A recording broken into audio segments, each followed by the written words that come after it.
Whether it's the heat mechanic, my goat, Victor being a great beginner character, I'm just gonna read chat, or I'm actually getting better at Tekken. I've been having a lot more success in Tekken 8 than Tekken 7. I made it to the purple ranks and top 2000 on the leaderboards in just 1 week. But now I feel like I've hit a wall. All right, you got GG's. So I called in the big guns, specifically one of the best coaches in NA and top 8 Tekken 7 Evo qualifier Speedkicks to help me out. Yo, Speedkicks, what's up, man? What's up? What's up, Diaphone? How's it going, man?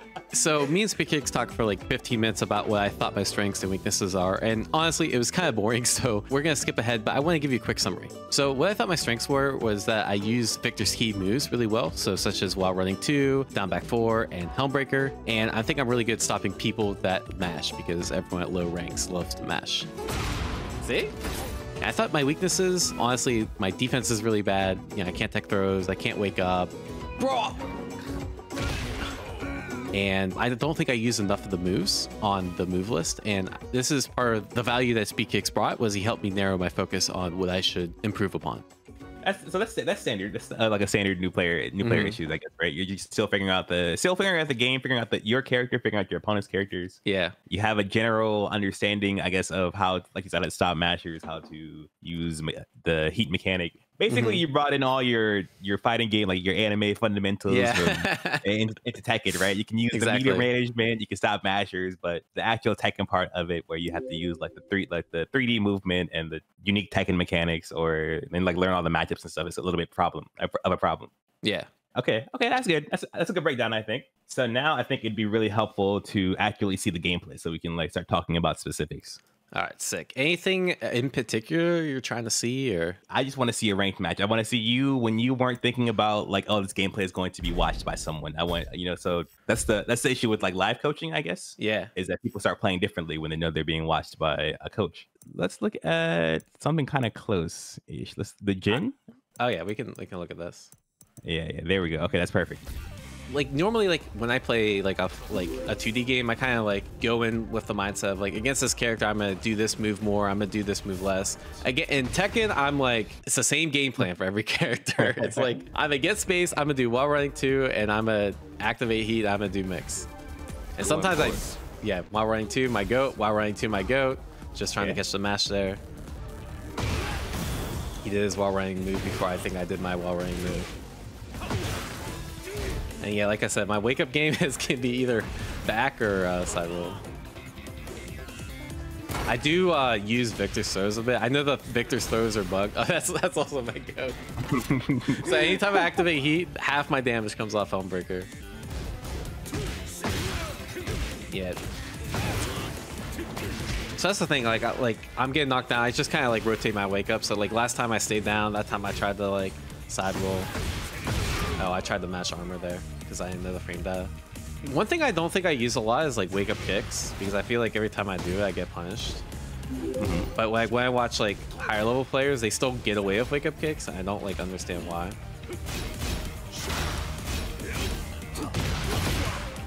Yeah, sometimes I'll use that defensively just because it's like the reward on kind of is just too good. Yeah. It's actually a good idea. That's how I play Victor too. I like to try to get them to press buttons and then hit them with a down by 4 counter. Yeah, that's just too good. Yeah, While Running too.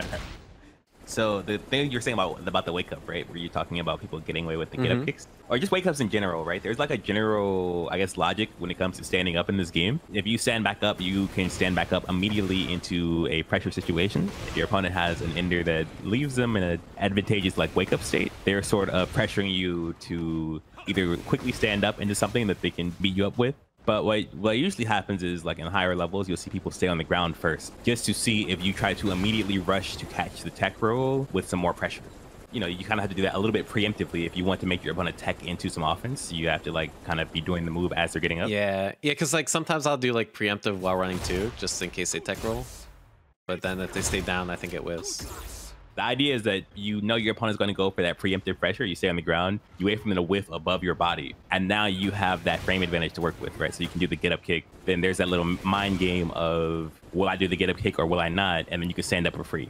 And get up kicks are safe in this game. So if you do get that whiff and you just want to stand up and you don't care about being at a disadvantage after the get up kick is blocked, you need to like they're get up safe? for. Yeah, they made them safe in this game. Oh shit, I didn't know. I just assumed they're like punishable. Just to summarize it, it's like try to lead off with no tech and then see what they do. And if they're really patient, then you can do immediate kicks. And if they're like overcommitting to like catch a tech roll, then you just wait for the overcommitment, then do either get up kick or like stand up if you have enough frame advantage. I want to check out the next replay too, just to confirm some what I've seen, and then I want to talk about a little bit more about I guess what I'm seeing in these replays. Yeah, I'm just guessing when to press. Yeah, one of the things I recognize here is like when I block the mid, I shouldn't be doing like armor move because it's like I'm kind of not using my frame advantage optimally.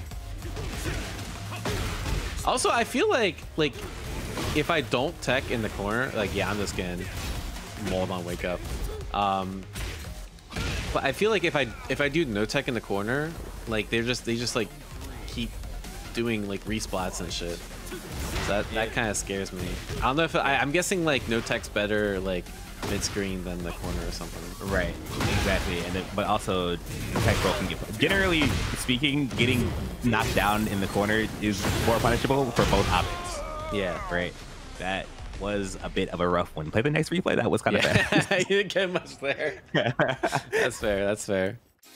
And also like I noticed like when I'm blocking those minus mids, like I think he did his like 4-4-2 heat engager. Like I'm just backing off. So like he leads off with this, right? And like that's that I'm +8, but then I just like back off.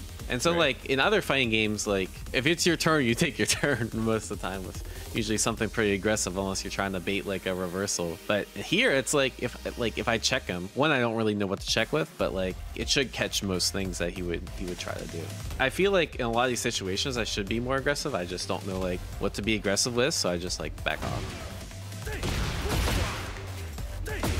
Yeah, that's just me noticing he was like being kind of aggressive around start.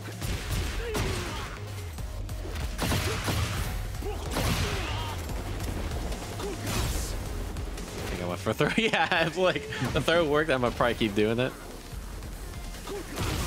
I try not to abuse throw too much because I know it's bugged, but at the same time, like I feel like not throwing is kind of trolling. Yeah, they make throws a lot better in this game in general, so you generally want to do them more, right? Like the counter hit throws, the power crush, beating parry. So it's not a bad thing to do. Just know it'll hit a little bit less when they pass. So I saw a lot, right? And the interesting part about this is because like you have like really strong understanding of fighting games, right? The stuff you told me about your own gameplay, stuff I also saw here. I know that like, you know, if you given the time to grind it up, you would probably get really good at this, right? But I generally like to try to give people, I guess, some insight on things they probably didn't know. Yeah, it's like I don't know what I don't know. I think I included that here. It's like there's probably some stuff that I'm not doing right that like I can't even recognize. When you're like laying out your options as Victor, right, and thinking about the tools you want to use, you think about like the character and like you said, the matchup you're playing, and like you want to do more of this move or more of that move, right? Yeah. Do you think about in this game? Do you think about your moves in ranges, like your options? Yeah, every range while running too. It's like kind of, but not really. Obviously, like I'm not gonna use gunshot up close, right? Like if I'm here, I'm gonna don't look at this terrible movement, right? Like I'm not gonna use gunshot from like I don't know this range most of the time. But at the same time, like I focus so much of my game around while running too. It's that like anywhere in between like here and like the full screen, it's like I'm in while running 2 range, right? And then so it's like I split into 2 range. It's like while running 2 range and not while running 2 range. Okay, so that's almost exactly how I played Victor myself, but there's something, I guess it's a really crucial point I wanted to kind of bring up, is that when you're a little bit closer, right there, you have the option of like dash jab, right? That is a very, very important tool in Tekken, the one jab, because you know when you're picking your options in a fighting game, you generally try to go to, I guess, what covers the most or what has the most unfair risk reward for the opponent, right? When you're using these range moves, a lot of them have kind of speed restrictions, right? The reason we don't do like running 2s in people's faces is because we're in range for the counter hit. For, like anything, Yeah, exactly. The one jab, I guess, is sort of one of the most important parts of Tekken fundamentals, just because of how much control it can establish. And when I was watching you fight that Jin, I was like, yo, if you just jab this dude, right? Thinking about how your options change from range to range in this game, and thinking about how your opponent's options change from range to range will probably give you just almost like immediately more success because of like, your understanding of fighting games. That makes sense. Yeah, one of the things I did notice is that like sometimes like if someone's really aggressive and they don't give me the space to do while running too, I feel a little lost. And so like obviously like there's certain things I'll throw out like maybe like a back one or some shit that like reaches here, but yeah, I really don't use jabs in like neutral that you mentioned it. Can we go to, what is it, the arcade? The lobbies? The battle lounge. Yeah, the battle lounge. Yeah, we can do that. Okay. I want to show you a couple of things about, I guess, Tekken spacing. Okay. Because I know it's not like immediately apparent when it comes to range in this game. All right, so here, right? When you were playing, you kind of went a little bit too far away from your opponent. And it's almost like it's almost hard to like explain without getting into that match, right? But when you're playing Tekken, you don't want to be all the way over here. Yeah, because I'm trying to make space for while running too, right? Right. But the idea is that I can be running too from about here, right? Yeah. And try to stop it. Like preemptively or? Yeah, exactly, right? So you have to, or like on reaction. Either one, however you think you can stop me from doing running too. Oh, yeah. And so at this range, if you're looking to preemptively stop that running too, then it becomes really easy to get a easy whiff on it, right? I'll do something like that, yeah. And my opponent's whipping. And the whole time you're at this range, if you're comfortable with your movement, you have the option of just dashing up and hitting your opponent, right? So that general neutral game rock paper scissors that every fighting game has, where it's like keep out or like pressure, it happens here around this range in Tekken. If you're this far away, you're not really doing much. You're letting your opponent, because like my idea was like I'll just do pump fakes, right? Like I'll do like this and then run up and like fake the while running too. Right. Or like I'll do like this and then like run up low or something. But yeah, you're right in the sense that, like this is harder to set up than like just like chilling, right? And if you're over here, right, your opponent can easily see when you're committing to the run up. Yeah. Right. Like it's much easier to see that than this. Then at this exact same range, you have your dash up jab, which we talked about before, right? And then you have access to down back 4, down 4, just general like your low pokes. You can start doing victory stuff, whatever you're in the mood to do. That whole game of Tekken is going to open up for you at this range, and you don't want to like. It's good. This is why it's good to master movement, but it's more important to, I guess, understand how you want to beat up your opponent. Okay.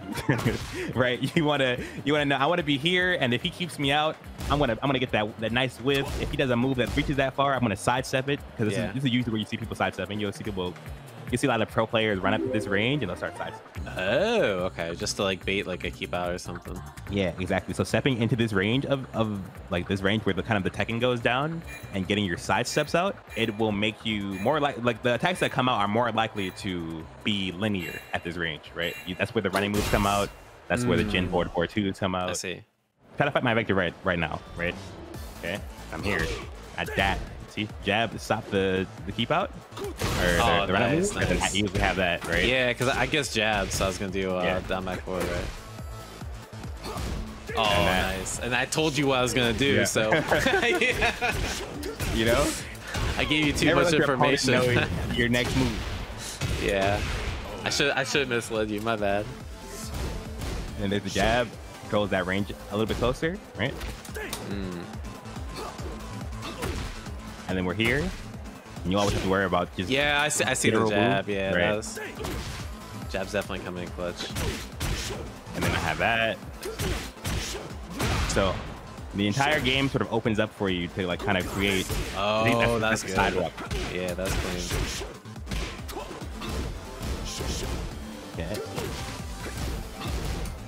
And you're being a little bit more active at this range. It's pretty good. Oh, that's punching. Okay. I like it that you. Oh, good idea. I like that you know about the running 2 stuff. That makes this a lot easier. I was commit to that. Oh, nice. Yeah, I tried to. Like my post jab game is like really bad too. Like I feel like I just cycle like the same options. Oh, you beat it! You beat me to the punch. I got the scrubby strats on deck. Yeah. So I saw, like, you know that you need to work on, I guess, your movement and your throw breaking, all the other fundamentals, right, of the game. I think this part sort of helps the game become a bit easier to digest when you start looking at, like, I guess, the different things that are happening at the different ranges, because Tekken's it's a pretty fast game. The attacks happen kind of slower, but what is happening a lot is that we're always interacting at that range, even when you don't see an attack happening, right? Because we're canceling our movement. The guy that you see the guy dash up and you see him go for a sidewalk at that range, and the sidewalk can be canceled very fast, and you get information from that. At that exact interaction, he was looking for the running move, or he was looking for a general whiff.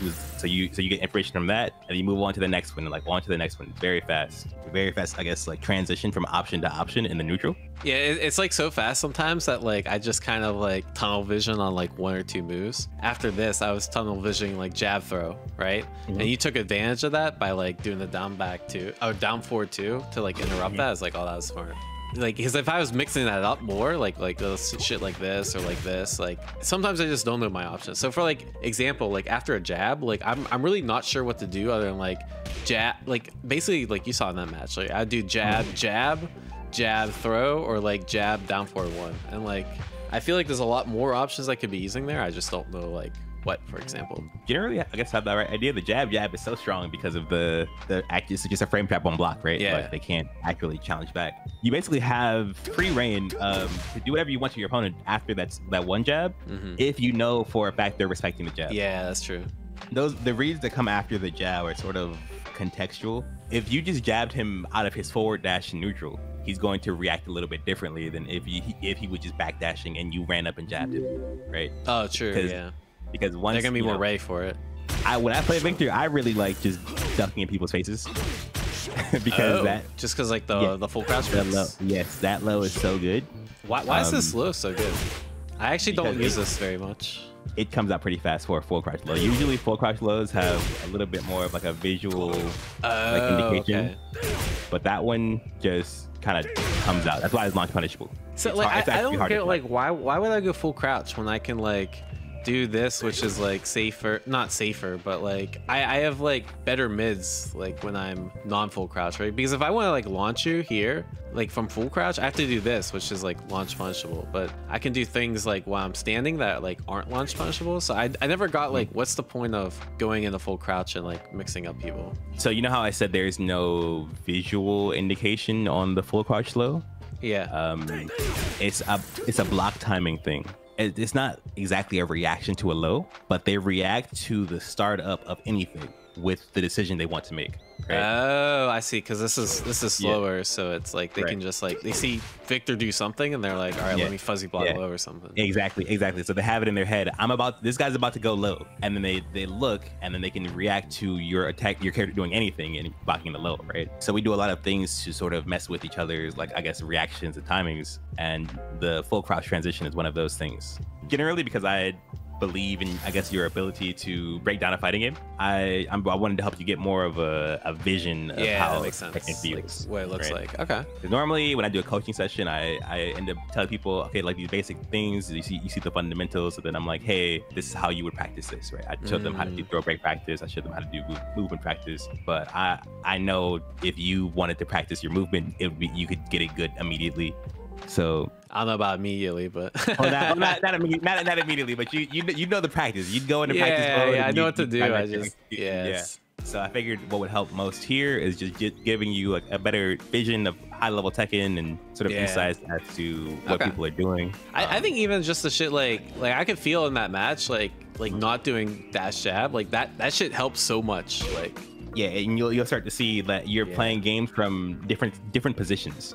So even if you aren't immediately seeing like the reward of the jab, what's actually happening is they're not beating you up while you're doing the jab, right? So the Jin player who is like always making you deal with the threat of like hell sweep and forward 2 and other moves he was doing. He was hitting the whole move list, but always always having to deal with the threat of him doing whatever could be mitigated by just making him have to hold that jab, making him have to play around that jab. And as you start to do that, you'll start to see people trying to counter those specific things, right? Like how you try to counter the jab almost immediately.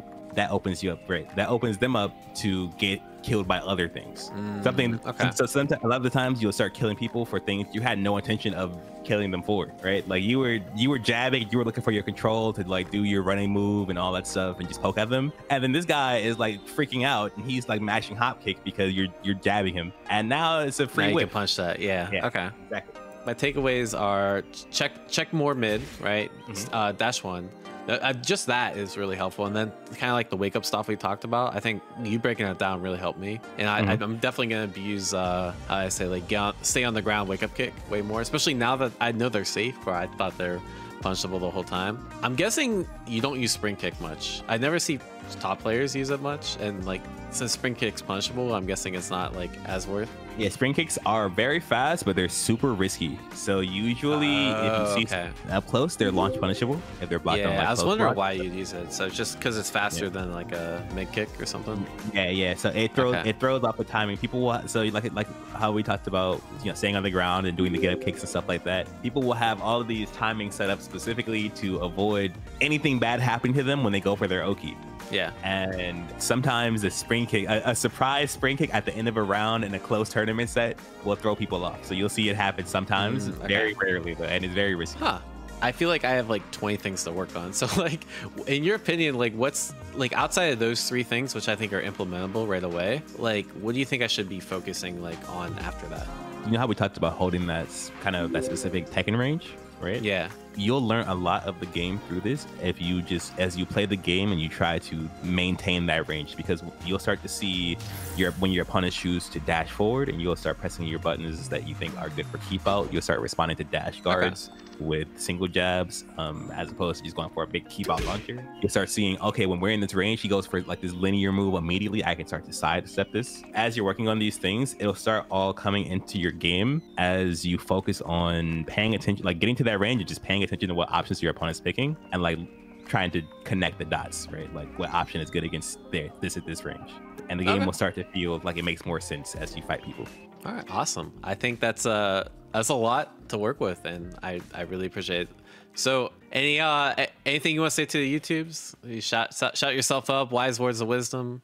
I don't know. Follow me on Twitter, I guess. Twitter.com/Speedkicks. Follow him on Twitter. Yeah, that's where I'm most active, and I do have a coaching link in my bio on there for people who are interested in like getting more analysis about their game, learning more about Tekken, or how to practice it. If you want to get good, or if you just want to know a little bit more about the game, I'm always available. Yeah, thank you so much, man. I'm going to try to implement this now. Thank you so much. One last question that chat wants to know.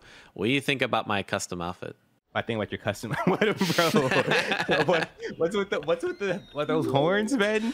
It's cat ears. It's cat ears. It's cat ears. People wanted an anime waifu, but I picked Victor, so I'm just trying to, appease the masses. You got cat ears on Victor. You know what, bro? We'll call it drip for now, okay?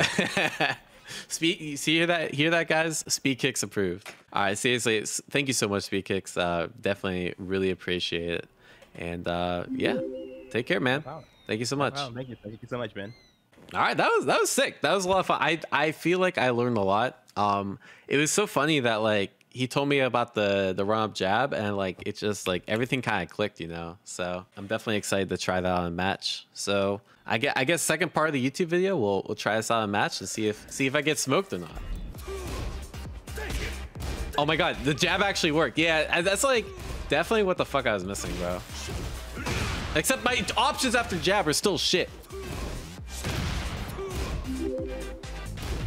Bro, the jab is actually the GOAT. What the fuck? Why haven't I been doing this the whole time?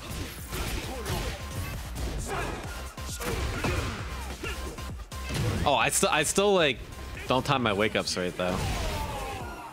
Why have I not been using jab this whole time? What the fuck? Okay, I should have jabbed there too.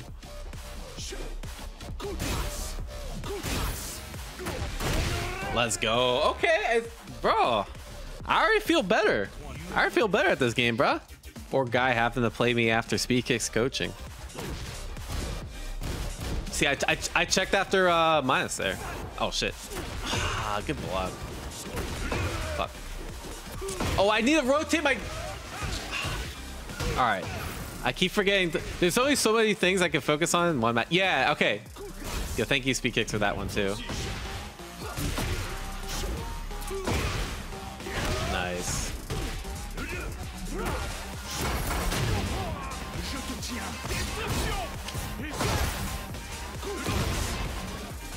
Okay, okay. Yo, all right. It's so funny, like, how I'm able to implement this tech already. Oh, I did jab. Ooh, the sidestep?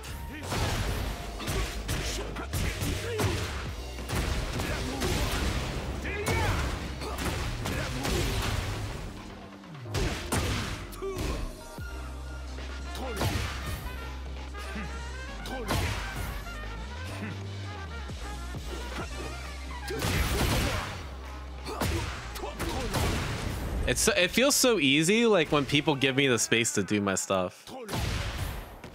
Damn, that felt pretty doable. Okay, shout out to Speedkicks. All right. So anyways, I guess we start the grind now to blue rank. So after a lot of work and implementing what Speedkicks taught me, I started ranking up until I got to my promotion for blue rank. And I think the main key here was implementing more moves such as jab and back one and down back one and a bunch of other things. I feel like the more diverse move kit that I had made it much harder for my opponents to deal with.